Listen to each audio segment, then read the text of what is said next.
welcome along to episode 6 of the Big Breakdown podcast. Today we are talking about curriculums and we are joined by Steve McKeown from Leeds Beckett University. Before we get into that chat, just a reminder that we have got our competition. Today is the last week of entry, where it's an opportunity to come and sit down with myself and Harrison and plan out a mental model and target performance model. You've got to go to episode 4 of the podcast on YouTube, like the video, comment on the video, and remember to subscribe to the channel. Also, while you're on the YouTube channel, check out our Ready for Rugby series, which has a selection of different videos on there to support players in their preparation for rugby restarting, which we are all excited about. Also, guys, please give us feedback. Please comment on whatever platform you're listening to. Let us know what you're thinking and give some feedback. You know, we've got some great plans for the series moving forward in series 2. So any feedback you've got, please let us know. Some feedback we've taken on board already. There'll be a slight change to the end of the podcast, similar to another high-profile podcast. At the end, me and Harrison will just sort of come together for a little bit of a chat and a little bit of a reflection to go through all the key points that we speak about with Steve, just so we can get the point across. So, Harrison, before we get started with Steve, how are you? I'm good. You know, lockdown here is growing at a steady rate. Yeah, I think I'm looking more and more like Jonah Hill from Superbad as I go. So, maybe barbers, please. Next, Boris, help us out. Do it yourself. I can't trust myself with any sort of machinery like that. I'll be coming out looking like a monk more than anything else. But no, how have you been, Chris? Yeah, good. Easter break now, so just a lot of marking to do. So fairly easy. Golf has restarted, so that's that is a massive bonus. I can get out and get some fresh air and lose some golf balls, throw some money down the toilet there. What were your thoughts on the Six Nations final weekend? Finished with a cracking game of rugby. Yes, a cracking game. That last game probably made up for the England game earlier on. England looked like they ran out of ideas. You know, there was a lot of positive performances from Ireland's perspective. I really thought CJ Stander in his last ever international game really stepped up. And then Johnny Sexton is once again showing that he's world class pedigree, really. He controlled that game brilliantly well, and I just don't think England had those answers. Just felt like a step backwards from the France game. Yes and no. It's interesting. You know, Eddie Jones is continuously talking about we're on a journey to get to the next World Cup, and it's just from my perspective, when are we starting this journey? Because he seems to be selecting the same players that were in the last World Cup. So where's this evolution coming from? Naming a couple of young players on the bench who likelihood are not going to get on is that evolution to you? No, not really. It's it's been a frustrating tournament. I think them to finish 5th after, you know, how we played in the autumn and then how we, you know, looked from the World Cup sort of 18 months ago. It's a massive difference, really. Oh, totally. And don't get me wrong, Eddie Jones he's a world class coach. You know, he knows what he's doing. But it's just, you know, lining up what you're saying and what you're doing is important. Is an important skill for us coaches to understand. And you know, and you're starting to see that a little bit more with Wales and France. And now that was a cracking game. Both teams really going at it. 4 tries in the first 16 minutes, I think it was. And then I think it was 7 disallowed tries or tries that were scraped off. Just end-to-end stuff. And for France to come back, it was just that red card seemed to spark them into life. And that final try by Brice Dulin just shows everything that I think it's the mentality that France have got going forward. I think that's come from what Fabien Gaultier, Rafael Ibanez and Sean Edwards are doing as a coaching staff. But full credit to Wales. I think they've had an awesome Six Nations. Dagger to the heart saying that, but an awesome Six Nations in which they've got the foundations there to really go on and build on. So positives to them. it'd be interesting to see how Warren Gatland sees it all when he's picking his Lions team. Yeah, we'll have to wait for that and see what's happening with the Lions as well. There's been a lot more talk thrown around about a home Lions tour, which I think would be quite exciting if that does come off. I mean, I'm already going to the Lions Japan at Murrayfield, so it'd be good to get a test match in there if possible. Right, I suppose we should really get on to introducing our guest, Steve McKeown. Steve has worked in sport the majority of his working life. He grew up in Belfast, and sport was a big outlet for him, where he played football, basketball, rugby, and volleyball. He then went traveling around Zimbabwe and played rugby out there. And he really started to appreciate how the role that sport can play in terms of a vehicle for driving social change. Steve settled in Sheffield, where he's held a number of different sporting roles, such as a PE teacher, sports development officer, assistant head teacher, director of sport. And for the last 10 years, he's worked at Leeds Beckett University as a senior lecturer, and now he's course director of the sports coaching degree. And he's here today to chat to us about building a curriculum. Steve, how are you? I'm good. All the better for being here, guys. In the room with a couple of celebrities. I wouldn't go that far, Steve. I've been watching your career in the mass media grow and expand, and I'm in awe. So it's thanks for having me in. Thanks for inviting me. It's taken you long enough, but no, I'm happy to be here. Well, no pressure on you, Steve. You're our first rugby specialist guest, and you're also our first academic, so no pressure there. But one of the big things we wanted to talk about today with you was around curriculum, which is obviously stuff that I've worked with you now sort of on this at the university for 6 years now, which I worked out the other day. I didn't realize it had been that long. But before we get into sort of that sort of stuff, can you just sort of give us an overview of your backstory as a sports player and as a coach? Oh gosh, I love the way I'm turned an academic. There'll be a few colleagues who'll be laughing at that if they get around to hearing and listening to that. Non-specialist rugby is probably much more an apt term. Where do you start, Chris and Harrison? Where do you start? It's as you mentioned, I grew up in Belfast during the Troubles, which were interesting times, but probably no more interesting than the times we're in at the minute. And I think probably one of the advantages I had growing up at that time, which we don't, is that outlet into sport. So, I picked up a range of sports when I was at secondary school. I was a reasonably okay schools rugby player. Didn't have much weight on me. Wasn't that quick. But I could tackle and read a game, and they played me a back row, and I could get a game most Saturday mornings. But as I grew taller and got skinnier, my nickname was Bones, I drifted away from the rugby, which, to be honest, was my passion. So I'm not saying that because I'm in the presence of greatness with you two, but it had a massive influence in my formative years in sport. And I remember fondly my father, after playing a game on a Saturday morning, playing either blindside or open side and getting hammered by guys who were bigger and faster and stronger than me. A good tackle was me hanging on to somebody's ankles, and they took me for a ride for about 15 yards before that guy managed to collapse. That was called a good tackle in those days, Chris. It wasn't about getting across the gain line or stopping a player getting. It wasn't that at all. It was survival out there for me. Anyway, he picked us up. We'd go watch a senior league rugby match somewhere in the province or in the city. And if it was at a particular time of the month, then we could go watch Ulster play. And what used to be called the old Raven Hills, now Kingspan, where 5 people and their dog used to watch the match. And I was able to watch close hand the likes of Michael Gibson. You guys are probably too young to know who that was. Willie John McBride, Ken Kennedy played a hooker, and then the guys Slattery and McKeon used to come up from up south.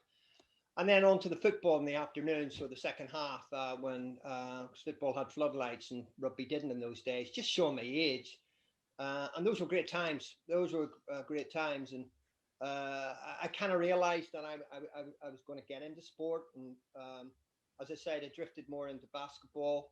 And played a reasonably high level of basketball, but again, I guess I had limitations as a player, and I ended up kind of being a frustrated player, if you like. I always felt, I could be coached differently, or the coaching could be better. And I used to be, even as a teenager, I used to question the coaching process. And that was not out of disrespect for the guys that were coaching. Coaching wasn't a profession in those days. It was literally amateurs turning up without any qualifications, just to give up their time to coach the likes of disrespectful youngsters like me. And they did an amazing job, and I would play my heart out for them. But I remember ramming my kit bag, in the living room or whatever it was, and just thinking, no, there's a better way of doing this. So anyway, after playing a couple of years semi-professional basketball in Ireland, I decided to escape Northern Ireland, and did a bit of traveling. Ended up teaching overseas in Zimbabwe, and I got back into rugby again. I taught in a bush skill out in the middle of nowhere, no water in the house, or what you would call a prefab shelter, no electricity. It was literally in the sticks.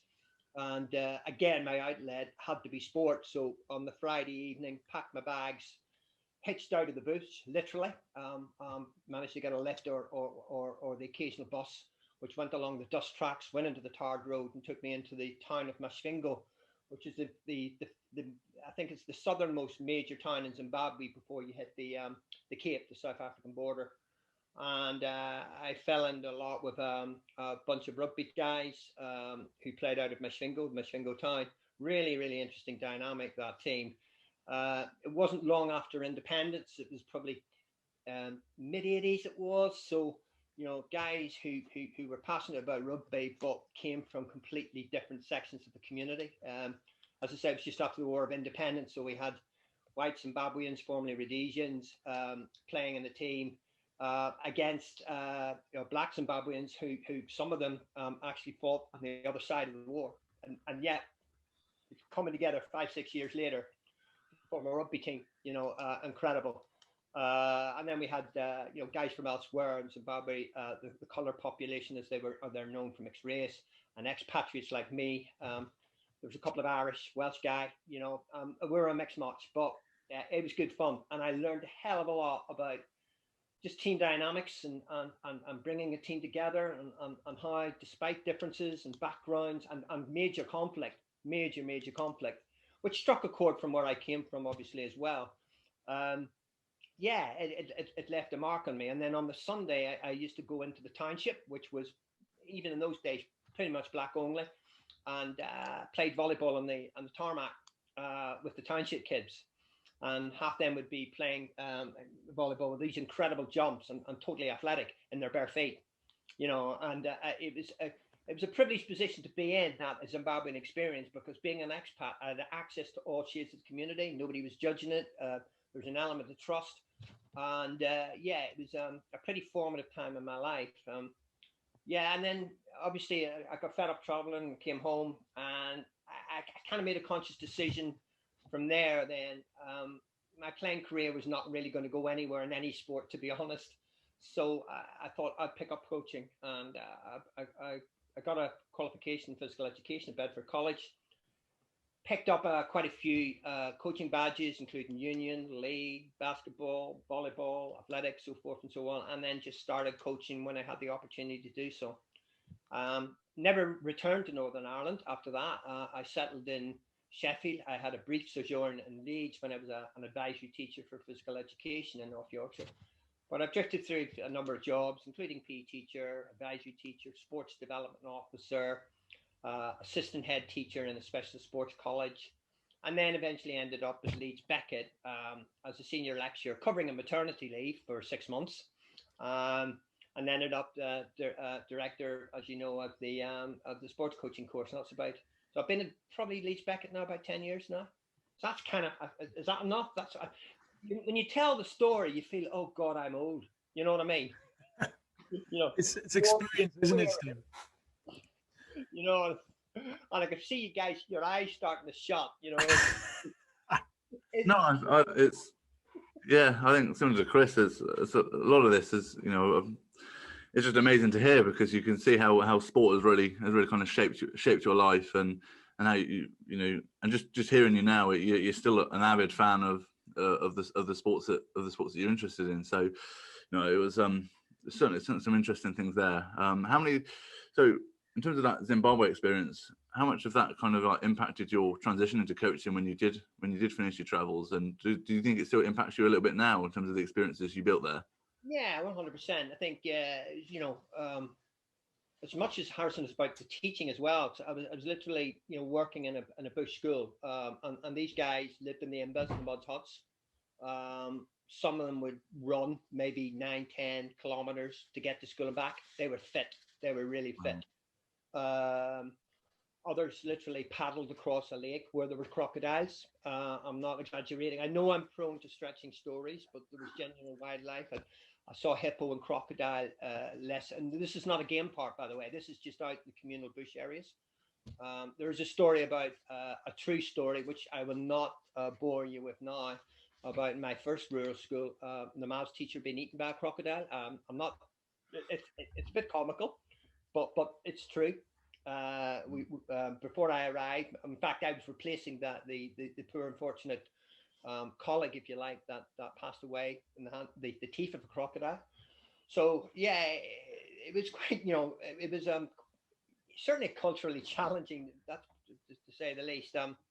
How prepared I was for the experience I had, that was debatable, but I loved every minute of it. In terms of what I learned about the participant, I know you guys are big on the who, but how do I, teach English and teach European history to, the vast majority of those students had never seen a double or a flat, high-rise flat.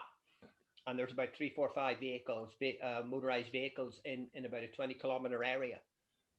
Many of them had never been to the capital city of Harare. Their rural existence was hand plowing and so forth and so on. They weren't backward. They were extremely creative, imaginative, and adaptable people, but it was a different culture. And I was set this challenge of how do I educate these guys, and not in a patronizing way, but in a meaningful way. And to be honest, the limitations were on me rather than them. And then, so I got asked then to, the word got about that I could play a bit of basketball, volleyball, a little bit of rugby. And then I got asked to coach in, certainly basketball in Bulawayo, which is the second big city in Zimbabwe, which is the other side of the country. And I went up and coached the school team there for a while. And again, just learning about the culture, learning about the participants, learning about how they perceive the game, just really got me thinking about, coaching is kind of a science. It's a human science. It's not one size fits all. And it's a two-way process. And I was humble enough, probably because I didn't know much, to try just listen to what these guys were saying to me and how they wanted to play the game. And I kind of remained, I learned an awful lot, but still very much a rookie by the time I got back to England. So it's quite an interesting point there, Steve. So like I say, the first few episodes that we did have been focused on that, understanding the who and understanding the what. And then before we even get onto the point of speaking about a curriculum, why is it really important from sort of what you've learned over the years to really understand the who and understand what before we even start looking at the curriculum? I think it's, there's no one size fits all, Chris. It's, I remember I went to Serbia for a couple of weeks as a volleyball coach, and I went to a talent performance camp in Serbia, and this is back in about 2011, and there was probably about 70 or 80 kids in there, all pretty talented, who traveled from different parts of the Balkans, Croatia, Macedonia, across the way to learn the sport of volleyball. I've been coached by top professionals in Serbia. And it was completely different to how they taught a coach technically, and even their technical model, what they're expecting tactically, mentally and physically, far more resilient than we were. And the training conditions, although our training conditions weren't ideal, They were much more severe. These kids were training at 32, 33 degrees temperature. There was no air conditioning at all. This was in midsummer, but they knew how to rehydrate. Nobody was being compromised or whatever. And I remember talking to the Serbian coaches about it, and I says, well, what can I learn from it? He says, you can learn a lot, but remember, you live in England, we live in Serbia. We coach Serbians, you coach English, you know. Now, there are certain commonalities, but it's got to be fit for purpose. So don't think you can just pick up everything that we do in Serbia because we're so much better and the sport's so much more developed and transplant it to England. You've got to make sense of it and say, well, what's right for the participant, your players in England, and the conditions and the aspirations. And that taught me an awful lot. So, you know, it was kind of a formative experience. How much do I use from that Serbian experience? Probably not a lot because of that. You know, however, just learning about those processes and their understanding of their participant and how far they could challenge their participant and when they needed to reassure the participant and when they were able to work and overload the participant. Their knowledge and understanding of the players was far, far superior to mine. But again, they've been doing it. They were full-time professionals. They do it as a living, but you could tell, yeah.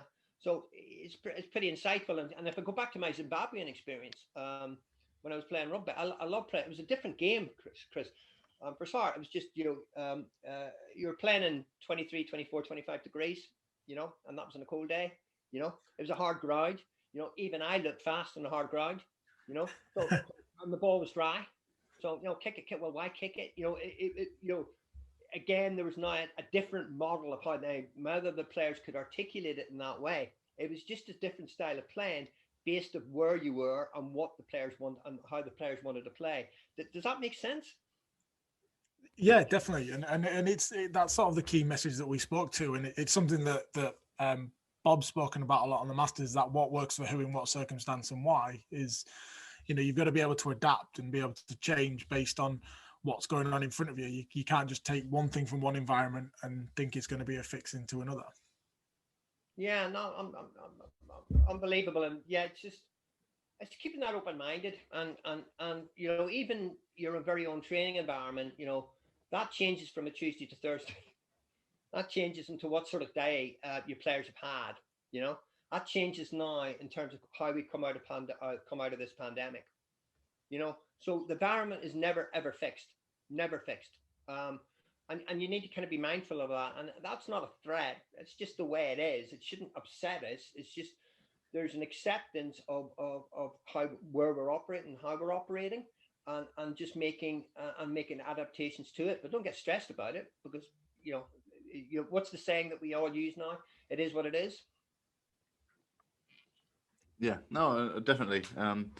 Definitely, I think it just highlights there that we have to go in and actually understand. And sometimes it's not. You talk about going to Serbia and comparing that to English, but sometimes you could get completely different cultural ideas from north and south of the same country. But I think it goes back to that point you made when you went to Zimbabwe, and it's a two-way thing. It's, you know, us as coaches, we've got to be able to show our human side, sometimes put our heart on our sleeve and actually build that trust within the two, especially when you are working in such different environments like Zimbabwe. I think one thing I did pick up is that you could probably give Chris some advice on how to run fast on hard ground, because I've seen Chris run on both hard and soft, and it's equally as slow. So consistency is key, Harrison. I'll kick that on board, Harrison. Maybe it's more of a challenge how to catch a dry ball. Would that be more of a challenge? Catch a ball, tackle, run. I did well to play rugby, really. Let's be fair. You've got that one clip. You've got that one clip of you making a tackle at Twickenham, and that's the only thing. Right. That's all he needs to show. That's all he needs to show. All I need. So, Steve, obviously we spoke about understanding the who, and we spoke a lot with especially with the sports curriculum second years that you're the module lead for with Tom at the moment, about understanding of the sport and that building of the mental model and the performance model. We spent a lot of episode 4 sort of talking about that, but from your perspective of sort of as an educator to some of the students on it, how important of a process is that going into something like putting a curriculum together? Oh gosh, yeah, it's you've got to know your sport. You got to know how how you want to play the sport. You got to have an understanding of it, and then you got to have an understanding of how you want to play the sport for the participants that you got, the players you've got, based on their age and stage. And then you got to have an understanding of how you want to play the sport based on the time and resources you have, yeah, and the aspirations of the players. All of it is kind of into that mix. And sometimes, I feel sorry for our students sometimes, because the more variables we give them, the more factors they need to consider, the more challenging and difficult it becomes. And it is, coaching's not easy. Coaching is not definitely easy. It's not about, getting a bunch of rugby balls, a whistle, some cones, setting up a few drills, entertaining for the next hour and a half, 2 hours.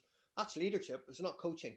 So ultimately, there needs to be an understanding of how of the sport, what we call, and you guys are familiar with the term, the internal logic of the sport. What do we do when we have the ball? What are the key principles in terms of where's space, and how do we use time? And if we don't have possession, how do we deny space and time? And you bring it down to that very simple form, and then start to build and develop a curriculum, if you like, to play the game, which recognize the internal logic of the sport, but at the same time understands the needs and the age and stage of the players that you've got. Does that make sense? Yeah, definitely, because the rules, and like we've spoken about before, the rules massively dictate how we're going to play the sport. So they're sort of they're the same, but we can like similar to with the who, we can change the performance problems are the same, but with the what we actually deliver in terms of changing that to a target performance model can change depending on the environment that we are in. So we can have a vision of how we see the game to be played, but that's got to be changeable depending on the people, the participants that we've got in front of us. And I'm kind of pleased you brought this up in terms of for those of you who don't know, I probably forgot to mention my long diatribe that I'm now currently the Northern Ireland senior women's volleyball coach.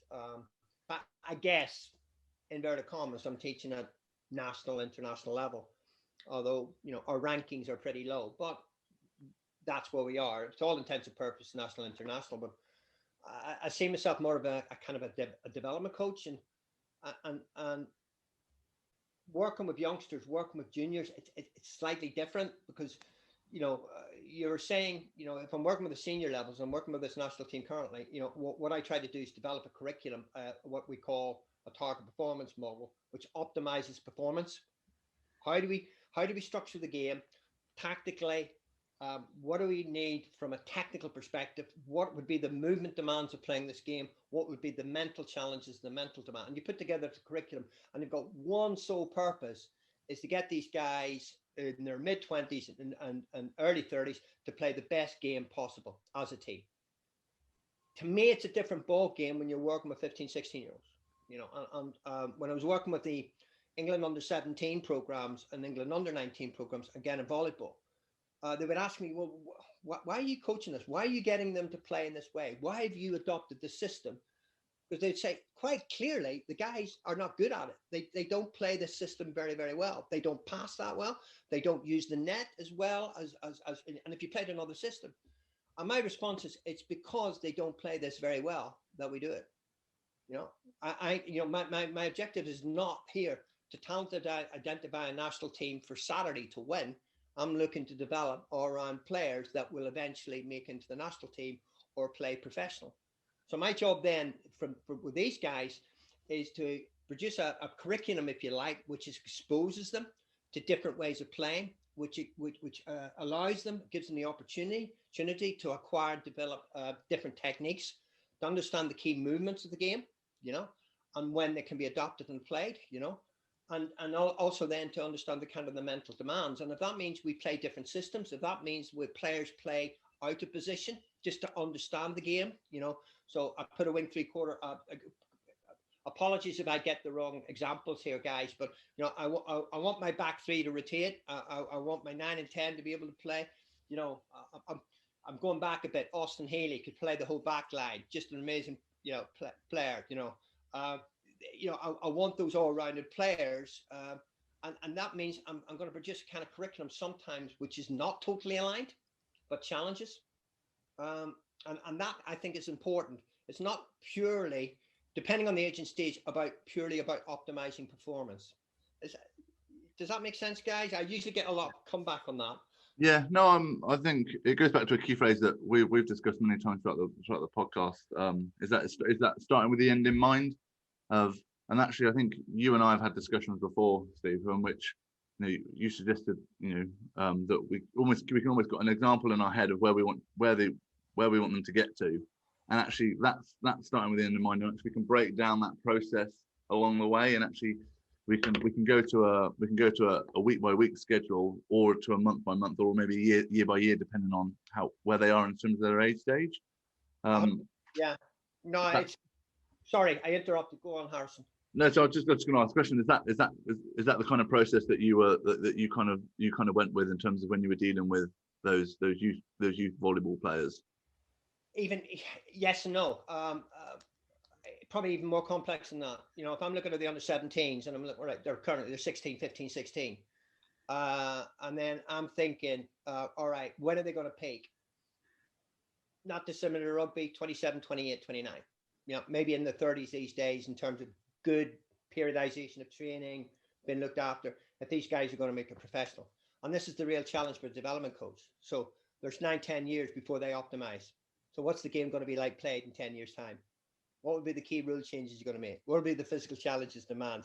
And you could say, God, if you start thinking that way, God, well, what do we, how do you cope with that?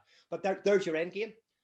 What were these guys, if these guys have genuine potential and talent, what will they be like at 25, 26, and what would be the game? And if you take rugby, for example, and again, come in, correct me, the number of rule changes, which even happened this season, which changes the complexities of the ruck and the breakdown and keeping 15 players on the pitch, you see then the dynamics of the game. And they say, well, how do I prepare a 15-year-old for a game that's constantly evolving and constantly changing? And that's what you need to be mindful of. So you don't necessarily need to be slave about purely optimizing performance to win matches, but you need to be mindful that you're preparing players for the future. And what would be the key tactics, the movements, the techniques that these guys are going to need, and the physical preparation. And that makes talent coaching really, really interesting, but really difficult. I think that's a really good point, Steve, because I think that's one of the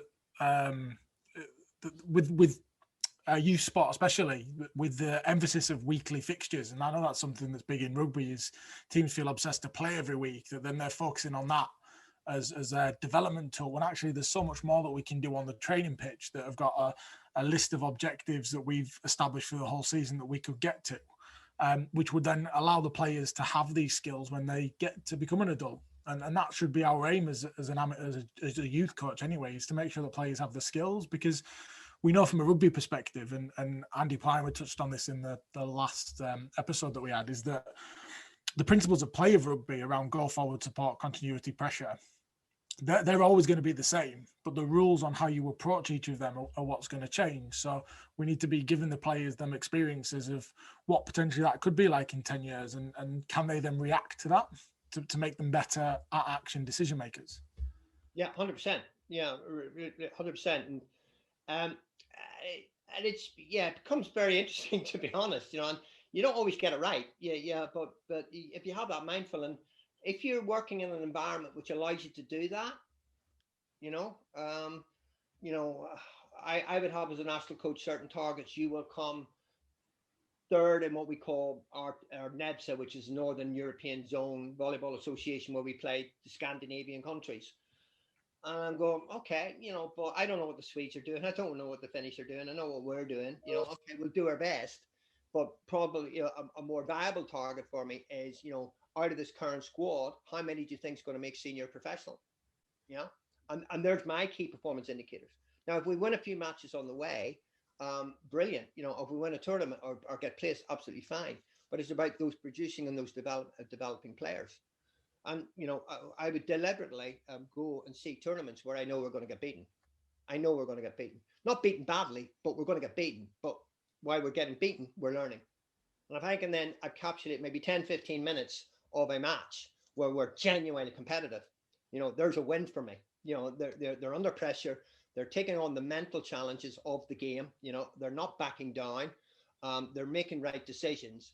And I can see that they've made enormous strides. And whether they still might have lost the match 3-0 or 3-1 or 3-2, then that's good enough for me. Because you're right, Harrison, I want to see that big picture. I want to see them moving on. And as long as that's not misconstrued as being uncompetitive, you know, which sometimes that gets a comeback. No, you're teaching them to be competitive. But while they're learning to be competitive, it's not competition at all costs. They're learning to develop technically, tactically, and physically as well. And how have you, in terms of getting that message across to players and especially at youth as well, parents on the sidelines, how have you kind of sold it in terms of this is a journey with an end in mind rather than win at all costs? It is. It's just that constant reminder. Why are we doing this? Because you're not good at it. We need to get better at it. Yeah. You're quite frank then. Yeah. Oh yeah. And it's all right, you know. And it's all right not to be good at something, because, you know, when I go back to my rookie days as a coach, everything had to be spot on. Everything had to be perfect to the point that it was just too bloody easy. So it was block practice, everything. I was in totally control of it, you know, and it was very limited in what I did. Now I realize that learning has to have challenge. Learning is random. Learning is messy. Learning's frustration. And that you factor that into a curriculum, Harrison. You know, you want to see dips. If you're running a perfect session where they're doing all the drills perfectly, then you're not coaching and they're not learning. You know, so you've got to take that board and say, you know, it's all right to make mistakes. It's all right to feel frustrated. It's all right to be outcompeted. But what are we learning from this process? Yeah. You know, and there's been times when I've looked at talent identification and selection. Why have you chosen this particular player over this particular player who's quite obviously better than this player? I'm not disagreeing on that, but I said, this player's got potential.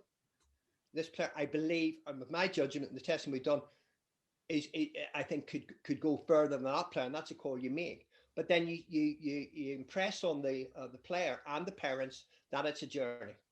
That's a journey where there'll be trials, tribulations. I'm going to take you to Austria, and we're going to get beaten up, but we're going to learn those. We're going to learn it. I think next year we'll come back to Austria. Let's see how we get on. Does that make sense? But it is. It's getting players to buy into that kind of process, that ethos, where it's intrinsic motivation rather than that extrinsic. We're here to win games, even if you've got a national shirt on. Yeah, and I think it's also important that we're not just looking at, it's not just the players developing as well. It's as coaches. You know, we talk about as a player, you know, that they'll hit a peak in terms of, you know, their body, in terms of experiences they have. But as coaches, I don't think you could argue there's no peak in terms of coaching, that we're always developing, that the game is always changing. So we've always got to develop as well. So it's actually not afraid for us as coaches to make mistakes, and actually sometimes put our hands up and say that we've made a mistake there, as long as we're using that as a development moment. And I think a lot of coaches tend to not neglect, but it's usually oversight that they don't see. Oh, right, I've made a mistake here, let's put my hand up. That's a learning moment for me to grow as a coach. And actually those self-reflection processes for a coach as well is also pivotal. Oh, massively. And I think one of the biggest attributes of coach at any level, perhaps even more so at senior levels, honesty. I've got a feeling here, guys. Let's go with this. Let's see what is this working as well. I'm not 100% sure, but I want to try it. We're going to work through this. You know, I don't have all the answers. You know, I never played international volleyball. Probably my rugby playing and my basketball playing certainly surpassed my volleyball. But yet I'm coaching now at national and international level. So I come in and says, right, I think this is our right system. This is the curriculum I really, really want to work with. But we're going to do it together. Let's give me feedback. Let's share ideas. Is this working? Can it adapt and change? And I think players really, really appreciate that honesty and feedback. And even if you show a little bit of vulnerability as a coach, that's not a bad thing. That's not a bad thing. And because players will forgive, players will appreciate that. If they understand and been communicated the process that we're going through, they'll then appreciate that again is not a perfect process. It can't be. And as long as they buy into that, then you can start to sort problems out as a team, rather than the coach, one size, one word fits all, if you like. It's a great point, Harrison. Great point. Yeah, no, I think I totally agree. So we've mentioned the word, curriculum a lot. Let's take a couple of steps back here. I think when a lot of times we mention curriculum, people think of classroom teaching, with its national curriculum. And I think that's the phrase that, especially before I went and did the masters, came up in my mind. So kind of how would you summarise the phrase curriculum within a sport context? I think it is, I don't use the word curriculum. I think precisely for that reason. Yeah. I have used the term style of play. I've used the term this is the model, the tactical model that we're going to play in, and then I would then look at the processes of sharing that model, whether through I'll just go into come a volleyball parlance. This is how Thailand are playing the game. This is how USA are playing the game. This is Luxembourg, who are our level. This is how they play the game in Scotland. And I'm saying, right, based on that, there's our opposition. Based on what we're capable of doing, I'm suggesting this is what we're going to do tactically. This is what we need to do tactically to carry out those tactics, and this is how we need to move. So I share with that, and what I do. And the Americans are very good with that. I create an ethos around it on how we play. Even it's like the All Blacks way. All Blacks make better people, that sort of thing. Ours is ways of the North. This is the ways of the North. Ways of the North, this is what we do tactically. We use the full width of the net, and we're using medium to fast tempo using these particular techniques. When the ways of the North are defending, this is we compress the space up to 2/3 of the court. We leave the third of the court behind. Anything goes over right shoulder, we're leaving.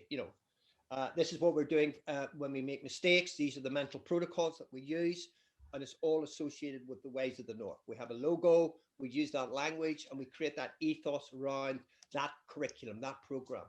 And it's just, by even saying it, and the term is deliberate, very similar. It came from the Game of Thrones, and it's no coincidence where we train is in Game of Thrones. It's the House of Stark area, so there's it's kind of that kind of mystical ethos. How do we play? Ways of the North, but then what that encompasses is, and then our tactics, our strategies, our techniques, our movements, our mental approaches on how we wish to behave off court, or how we should behave off court, and how we represent our country. So it goes into the social behavior as well, and that's how I sell it. Yeah. So then, how do you then sort of connect that up with like practice structure, Steve? What does that then? How does that come to life from a training perspective? Yeah, we work on we work on training weekends. So I get over once a month. We would train for about between 10 and 15 hours. 15 hours is a bit excessive. It's usually between 10 and 12 hours. Yeah. Normally a build up to that week, if you like, I would be sending out nudge emails saying, this is what we're going to work on tactically. This is what we're going to work on technically. Maybe get in touch with particular players in particular positions. This is what I'm expecting from you. There may be YouTube clips that I would send prior to the sessions, that weekend, and we'd certainly reinforcing that during the weekend. Where does that all relate? Everything relates to our target performance model. So how we warm up, we have specific movements we'd call combination 1, combination 2, and shuffle steps. We'll use in defense. We'll warm up, right? Let's go those movements and related to it. How we handle the ball, if we're defending in a particular way, related to the target performance model, then that would be a development practice. Everything we do with intention and relates to the target performance model. If there's something superfluous, it's not in there, it's for entertainment, we just need a break. We just need a break. We say, but everything, and would work in the key phases of the game. Today, we're going to do serving and blocking. That's one of the key phases. Remind me, what are we working on target performance model? We're working on bunch blocking, Steve, visual perceptions, gaze effect, and we're compressing the space in backcourt. Got it. Let's go to work on it. And we keep repeating it. We keep consolidating in each of those aspects of the play and the techniques that we require But as we move through a season, as we move through a cycle, I work up a two-year cycle. Those movements, those techniques, and those tactics get loaded. They get more complex. I would train more under with the players in fatigue, in stress. I'd try to replicate as much situations as much as possible. But it all comes down to that target performance model. There's a document which I share with them. So it's down in black and white. It goes up on the wall in the training venue. And this is what we do. In our reviews, we'll go back to the target performance model as either a one-to-one review, or as a team would sit down with them, almost handout style, on the floor of the court. We don't have a classroom, and go, how do we think we're going with this? Do we need more work on it? Yeah, and it's an interesting stuff. It's an interesting stuff. So I suppose from a, sorry, Steve, what did you say then? Does that make sense, or is it? Yeah, I'm just trying to think how from a rugby perspective, we look at try and analyze the moments of the game, I suppose would be the key things that we would look to focus on. So what we would do in possession, in attack, defense, how we want to break the opposition gain line, what we might do in transition. Then you've got the impact of set piece, scrums, lineouts. Yeah, do you use that language, Chris?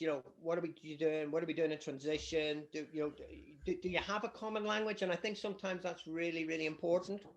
So that's something that we spoke about in episode 4 when me and Harrison spoke about our experiences at Leeds, where we implemented the mental model that I sort of put together on the Masters, that then Harrison then contributed to, and how we brought the field down into 3 different areas for attack, defence, because the pitch plays a massive role in how we play the game in rugby, and then how we then structured training around them key different moments depending on where you are in the field. So through using games, we'd create different experiences for players that they could then utilize on a match day. So they were experiencing as many different situations as possible, and with the freedom to play, but with some desired outcomes that we would have expected through the target performance model. That's interesting in terms of that. You're given freedom to play and freedom to interpret. So how much ownership is it? We talk sometimes of this shared model, but in the reality, it's sometimes it's coached down. This is, listen to me, son, I'm going to make you a better player, or girl. How much is that shared? How much buy-in, or how much, if you like, input can players have in the models that you produce? So I suppose it was, I saw Harrison itching to get in there, so I just sort of just do this bit here. A lot of it was down to the feedback that we give them. So they never necessarily got negative feedback based on the outcome, because the outcome would be enough of a reflection moment for them. We would maybe just come in and talk about maybe a certain thing that we might have saw from an individual player, or if no one could identify the space. It's sort of about the behaviors that we had. But in terms of creating the model, they were involved in the creating of the expectations of what we had in each part of the field.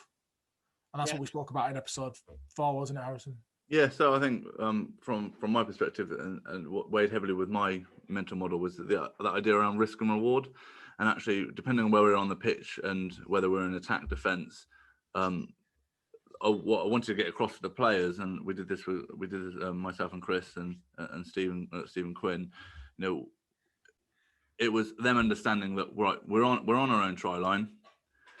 The big risk here is throwing that big 20-meter pass, and it's on. If it's on, those players, I'll allow them to go for it. But when we sit down with them, we look at the video, I want them to be able to say, right, what did I see? And this is where I think I was the one person that came in during my master's course was Pam Richards, and I think she kind of like massively influenced my ideology around that self-reflection process. Yeah. So it really did form the basis of how I use video for a start, but then also how I kind of not gave feedback, but had discussions around what the players are seeing through their own lenses on the pitch. So it wasn't actually set in stone how we wanted to play. It was more, these are our principles, and do you understand that there's a reward, but there's also a high risk to whatever we're doing, and what that looks like in different areas of the pitch. I think that's a really, really interesting concept, that a target performance model is not necessarily telling you or instructing you or directing you how to play. It gives you a lens, if you like, to see the game. So what happens if you've got to teach that kind of visual perception skills. they've got to learn to see, if you like, and then once you've seen, well, then what decisions are available to you, and how are you going to go through that process to make the right one? And the model almost gives you that framework. It's the same. It's exactly the same in my sport. One of the things the players are massively lacking on is seeing what's happening on the other side of the net, those visual perception skills. And literally, I had to develop. Literally had to coach them how to see, and because some either didn't see anything at all because they just weren't aware of what was happening. It was only when the ball came on the other side, which is too late, or others just saw everything too much. So they're trying to process too much information. So I almost had to, teach almost this kind of gaze approach where they could take in the scene, if you like, across the back line, but then pick up key cues that then they would latch into, which then would inform them what was going to happen next, and then inform what their decision is. And that's still an ongoing process because these guys have not learned that and didn't learn it as juniors. So they don't play the game in that way. You guys would call it heads up rugby. We call it maybe out of system, or what happens when it's variable play. And they really, really struggle with that because they've never been exposed to that opportunity, if you like, through a target performance model to perceive a game, see the game in that way, and then make appropriate decisions based on the techniques and the movements that have been acquired and developed. I think it's a brilliant point. Brilliant. Yeah, I think Chris and I've got experiences of that, working at Leeds, in which we stood behind the defensive line, holding up different coloured cones or different objects for the 10 to have a look at to see whether we'd opened up the backfield ready for a kick in behind. I think some of them have got quite hilarious in what we were holding up, but it was just that ability to, like I said, look up, scan, and actually assess it, and then decide to play. So it's definitely a difficult skill to practice. Even though when you say we've got a training session on seeing, people tend to laugh at you, but it's a bloody hard thing to get in. Massively, but and even I haven't had the opportunity, but when I did with the juniors, working with England teams, and even my club teams, when you take them to the matches to watch, and it's interesting you say you're holding that court at the back of the pitch. I always take them to the back of the court. So why are we sitting at the back? We want to be I want you to see what the players are seeing. I want you to see what the shape of the game is. Where's the space? Who has the time? Where are the major threats? I want you to learn to scan and then identify those key cues that are important for you to be able to react to. But I'd much rather this is where you go, and you'll find, I know there's a lot of kind of defensive coaches in rugby. They go to the back. In hockey, they have the scaffolding and the cameras at the back of the pitch, which is you scan down. Where all the volleyball coaches, if you want to meet a mate you haven't seen in years and they're at the match, go to the back of the court, sit there, and they'll be there with their notepad, looking at what's going on, looking at the movements, the techniques, and seeing the game as if a player, the way the players should be seeing it. But it's work in progress. Am I waffling on, guys? Is this on message? Yeah, no, it's spot on, Steve. It's spot on. Because even from a defensive perspective as well, it's that view of being able to look up and see where the defense are. And I know that there's stuff. So I spoke to Stuart Dixon, who was on our podcast recently. He's the Yorkshire Rugby Academy manager. When they were working with the 16s, to encourage them to get up and look forward, that one of the behaviours that they'd sort of set as a group was to get up and nominate like boot colour, for example, so that the players were trying to get into that habit of getting up, looking up, seeing who's in front of them and nominating the boot colour of the person that was in front of us. Yeah. And that seemed to work in terms of just getting the players to be aware of, well, no, I don't need to look at the breakdown. That job's done. Yeah. I'm not required there. My next job is to try and retain possession, get the ball back, stop the attack from moving forward. So I need to know who's in front of me. Yeah, it's 100%. Harrison, you're right as well. The two of you are right in terms of really, really difficult to coach and getting your language right to do this, And a question I used to ask, why did you do that? And immensely the players go, why did you kick the ball? Or why did you go narrow? Why did you not go wide? And so they're trying then to guess what the right answer is. And so I tend to now move it as what did you see before you kicked, or what did you see before you passed, or what did you see? And then even if they saw nothing, all right, I really should be seeing something before I make that move. And even then, if they're not seeing the right thing, they're starting to learn to see, and there's a pressure coming. No, you're saying the wrong thing. You should have gone this way, but just be patient with that process. But then it comes back then to your TPM in terms of the cues that you wanted them to see, and then the toolbox that you would like them to adapt or use to solve that problem or exploit that situation. And that's where the scaffolding comes in. But bearing in mind, then there's still that kind of the fine line between working within your format, within system, if you like, but also then playing that heads up rugby where they can go out of system, they see something that hasn't been trained and coached, but it's the right decision to make. And I think that's called talent. That's called really understanding the game then. And, your coach is going, well, I didn't think of that, but it's good. It's right. Yeah, and I think from a rugby perspective, this is quite an important tool for coaches to do across all the age stage spectrum, because, one thing there, if you have done positively over the last few years, is they've changed the age grade system where new rules are implemented each year. So you're doing your tag from under 7s to under 8s. Under 9s is when the tackle's first implemented, and there's just the tackle. So I remember when I came through, is you'd hit under 9s and you'd get the full condensed version of the 15-a-side game thrown in at under 9. So you'd have the tackle, the ruck, the maul, the line out, and you'd have 4 weeks to do it in, because there was only September where you weren't allowed fixtures.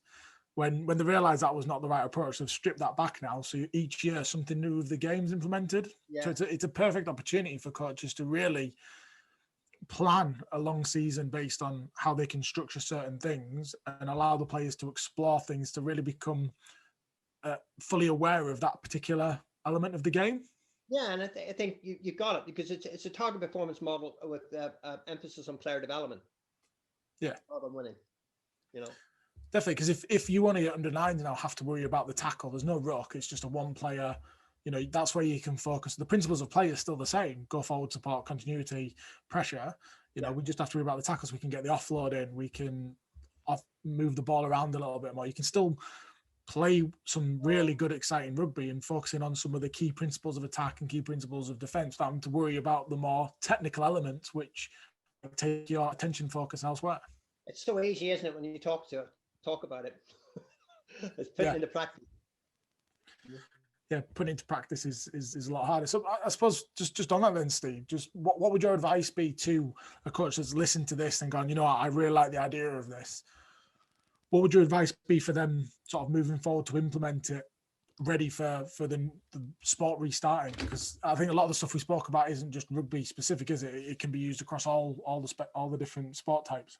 Yeah, I think, we've already kind of touched on it, identified the kind of key phases of the game that are important at this particular age and stage. And maybe talk to other coaches, if they're feeling a bit insecure about it or they're not that experienced, talk to a senior coach. This is how I want to break up my curriculum. This is what I want to do in possession and progressing up the field. This is what I want to do when I'm maybe looking to penetrate the try line. This is what I want to do when I don't have possession and I'm trying to deny progression. There could be 3-4 key phases, and then start to build for each of those phases, then start to build the key cues, if you like. I think it's a really good call, which is kind of informed in my discussion or my learning in this conversation. But what are then the key cues that the players need to learn, however basic that is? What are the key techniques then available in the movements, and start to build it up that way? But I think then it just comes back to it, even when you're working with very, very young players, it's just being honest about yourself, and you're still, it's still a kind of learning process for the coach. If it's very young players you're working with, then be honest with another coach. I'm trying this, share your ideas rather than just keeping them to yourself. I think coaching used to be maybe still is a very isolating experience. We're almost very reticent to say, I'm not too sure. I'm not too sure what's going on here. This is what I'm doing. What do you think? And I think the more we can have, and this is why you guys are doing such a brilliant job, just sharing ideas and coming up with concepts, if you like, and not saying like this is the definitive answer, but these are the common problems that we're all having, and these may be some of the approaches that could try to solve some of the problems that we're all having as well. So I would use look at compartmentalize the game, make sense of it, and then look at the demands of each of those compartments, and then start to pull it together. Is that okay? Yeah, no, I think that's some great advice there. Thanks, Steve. We always finish with the same question, which Harrison takes a lead on. So I'll just pass over to Harrison. Well, how did England lose to Ireland on the weekend? You must be so. It's been 45 minutes into the conversation, not mentioned it. I was honest to God. To be fair, Steve, you've done well there. That is pretty good going for you. 45 minutes. All of a sudden, this podcast just comes to a stop. It stops. Yeah. Beep. No. Yeah. We can edit that out, Harrison. It's all right. He never said it. The only saving grace from Saturday was France denying Wales the Grand Slam. So. It was an interesting match. How could a team play so badly for 2/3 of the time, and then just bring it to the party when they go 14 players? Only the French can do that. Only the French. Jouet, I think they call it. So what's your question? Don't ask me to explain the offside rule in rugby. Don't ask me to do that. No, so we've spoken some good topics here, but we always like to end it a little bit lighthearted, and it's meant to be lighthearted, so it's a bit of fun. So I'm gonna give you 3 players. You've got to make one of them captain.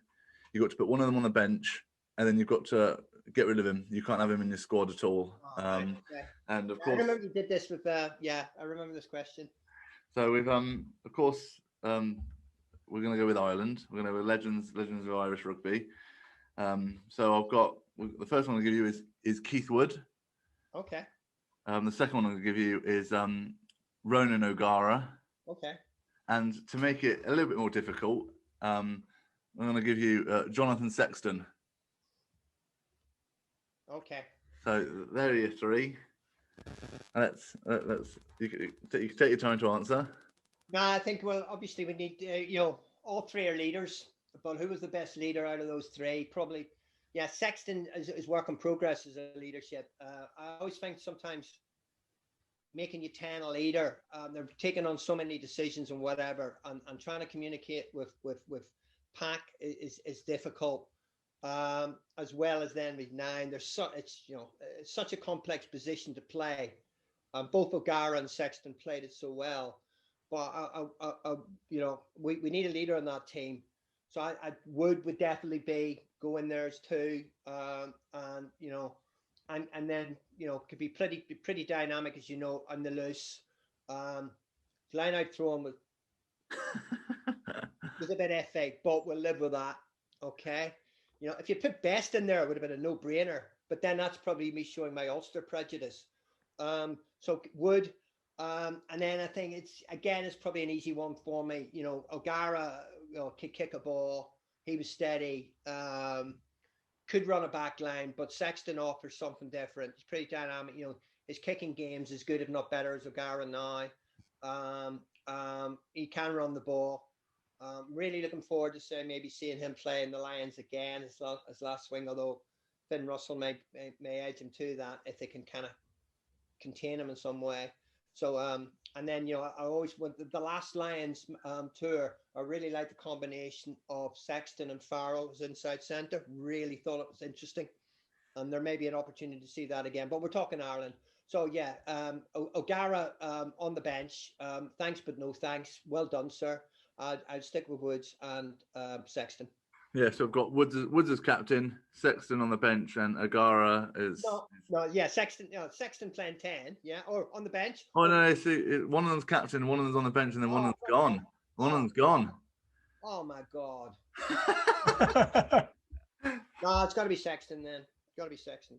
Yeah, I think I'd have to agree. I remember I was a young lad. I went to watch the Heineken Cup final between Northampton Saints and Leinster, in which Northampton Saints were a good 15, 20 points up at half time, and then I probably saw the best performance from a fly half in the flesh from Jonathan Sexton in that second half. That just broke my little heart, did it? It broke my little heart. But it was a pleasure to see. So yeah. And in fairness, yeah, Murray, who's been out of form, and Sexton bossed the game at the weekend. Really, really bossed it. Yeah. And he can. He influences the game so much in so many ways. So yeah. No, sorry. I've heard the question 2 or 3 times and still didn't get it right. Typical academic doesn't listen. Sexton's on the pitch, Woods on the bench, helping out with the commentary and the punditry, and O'Gara's staying at home. Lovely stuff. All right, guys. Steve, just thanks again for I know you're a busy guy, so taking some time out and speaking to us. I think there's a lot of stuff there that coaches can take in, and it follows on nicely from everything that we've sort of spoke about before in terms of understanding who, what, and starting to build that bit about how and what it looks like in reality. So thanks for coming on. Yeah, you're very welcome. I think you're setting a new trend. I think we get coaches from the same sports on, but I think it's really, really powerful. You get coaches from different backgrounds, different sports, if you like, and then just sharing the ideas. And you'll find that there are a lot of kind of common problems that we share across the sports and activities.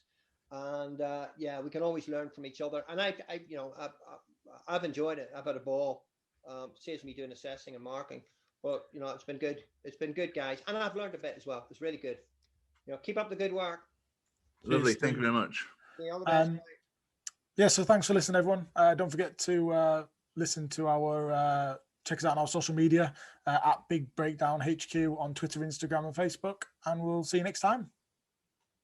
So Harrison, what did you think of that with Steve? Oh, I think it was a cracking episode. Great insight into the life of Mr. Steve McKeown. Yeah, I mean, I've known Steve for 6 years now, and some of the stories that he was talking about, he's never really shared with me before either. But I think there was a lot of content there that coaches, no matter what sport you're involved in, would be able to take on board and be able to utilize in terms of creating an environment for the players. Oh, definitely, and I think the one thing that really kind of stood out for me from the beginning is that yes, this series we're talking about the who, what, and how, but they really kind of underpin each other. And I think Steve kind of summarised that perfectly with his discussion around his time in Zimbabwe and then away in Serbia, and how actually understanding the who is so essential before we can actually begin any more of the process. Definitely, and I've obviously known that Steve values that quite a lot because of the course that we teach on. But actually hearing some of his examples from the real world of how he's applied it and what he's seen, it mirrors up really nicely to what's already been discussed with Sharpie, with Dicko, and with Andy. There was a lot of common themes there, and one of the key things that I got from Steve's chat was around that no one size fits all. Which again ticks to the message that we've been reinforcing throughout around, what works for who in what circumstance and why. You need to be able to adapt as a coach. You can't just take one thing from one environment and expect it to work in another. No, and I think he summarised that beautifully. Understanding our participants is essential to any coaching role that we go in. In terms of that next step and understanding the what. I think he raised quite a good point in terms of saying we've got an idea of, he referred to it as the internal logic. So what he meant by internal logic is breaking down our sport into key components. So like when we discussed our mental model, we looked at attack, defense, and the contest of possession and what they look like in certain areas of the pitch. In terms of building your curriculum and building the way that you want to coach going forward, I think it's important that you do break. And he mentioned it. With his volleyballers, that he's broken down into key areas, so he can focus on certain aspects on that in training. Yeah, and I think what was that was sort of the message you're saying about really know your sport, and I think the real powerful thing that I think gets not lost, but not something that we don't consider a lot is where is from a youth sport development point of view is, where is the sport going? What is the sport going to look like in 10 years' time? Because it's completely, all the principles of play, let's take rugby as an example, they're still the same in terms of go forward support, continuity pressure. But the rules on how we do that are a lot different. And they do impact on how you then out trying to tick them principles of play. So, I think if there's one thing that coaches take from that chat is to be, you don't necessarily coaching for what the game looks like now. You're trying to make sure that they are as developed the all-round player to be able to cope with potential changes which will arise in the future.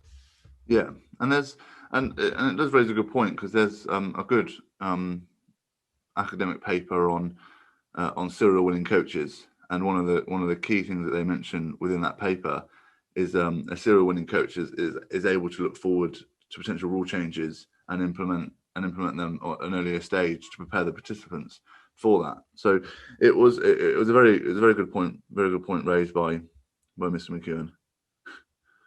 Was there any other points that you found?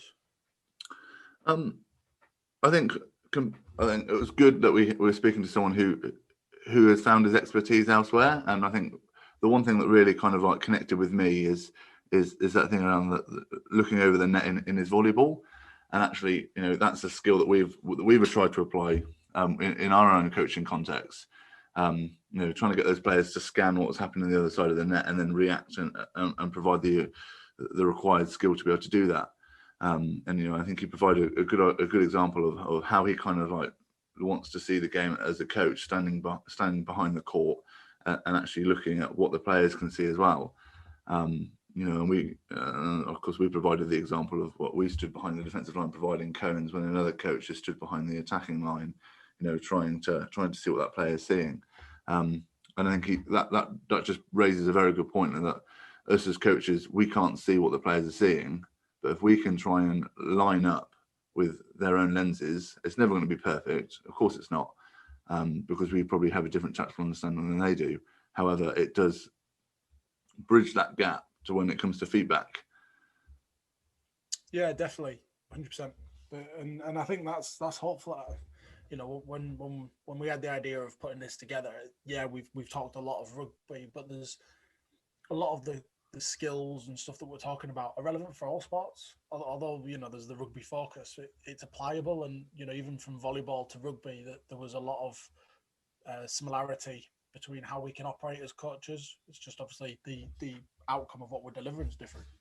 Well, definitely, and I think the one bit of advice that I think that I certainly picked up from from Stephen, I think a lot of coaches can do is how we begin that feedback process. So a lot of those coaches, and I fall into the trap of it, of going, oh, why did you do that? Why did you make that kick? Why did you make that pass? Well, actually, asking the question, what did you see to inform that decision? Actually, we're then that's the open door. That's the open door for us to go in and explore what the players are seeing at that time.